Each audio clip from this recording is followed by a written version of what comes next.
Shalom saudara, di tengah-tengah kita menghadapi pandemi virus corona, saya membaca ada sebuah berita yang mengagetkan kita semua. Karena kenapa? Ternyata angka pemakai narkoba di Indonesia sepanjang kita menghadapi namanya pandemi virus corona semakin meningkat.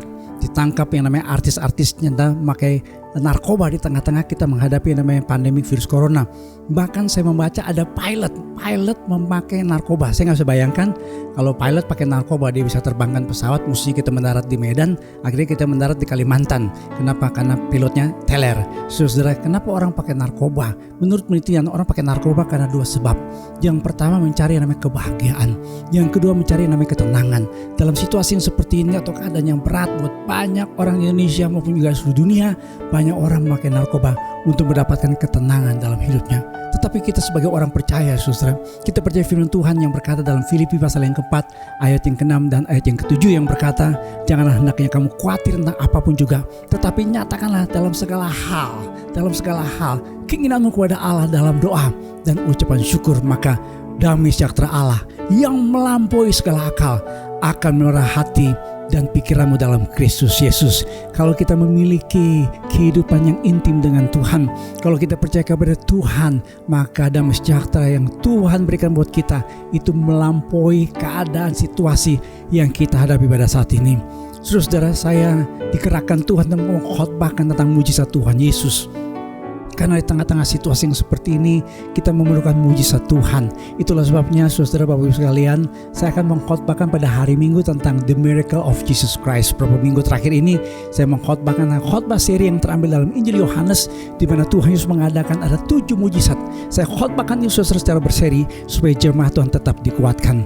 Nah, ibadah kita pada hari Minggu sekarang ada 2 model. Yang pertama ada model yang disebut dengan online service dari rumah saya, settingnya. Jadi seperti begini saudara. Tapi ada yang namanya live streaming. Nah, live streaming itu jam 10. Kalau yang settingnya di rumah saya itu mulai jam 6 pagi dan seterusnya. Kalau di live streaming itu mulai jam 10.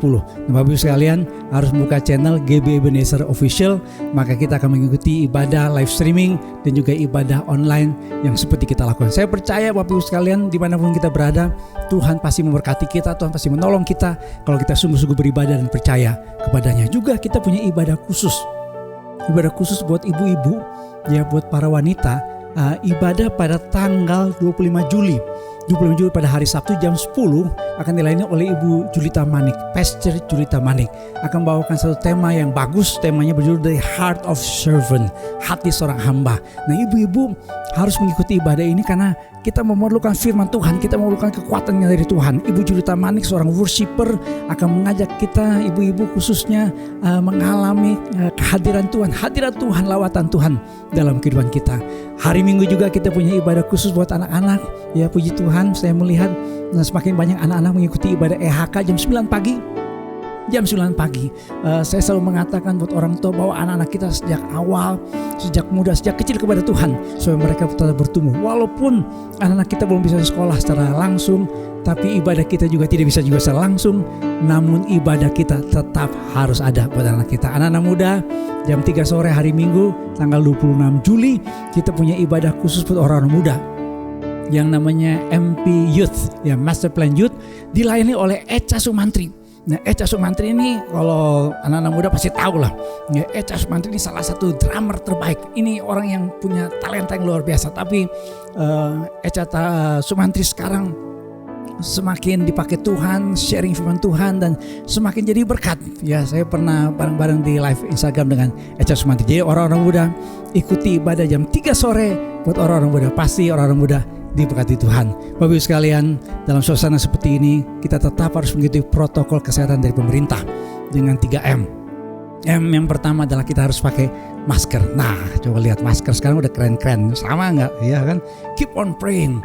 Jadi memang ada masker yang aneh-aneh tuh. Ada masker yang orang kelihatannya lagi nyengir pakai kumis. Saya bayangkan masa emak-emak pakai masker ada kumisnya, ya, aneh gitu ya.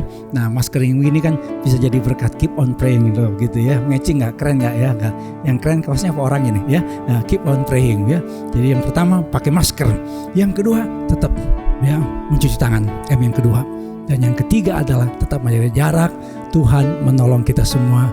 Tuhan memberkati. Shalom.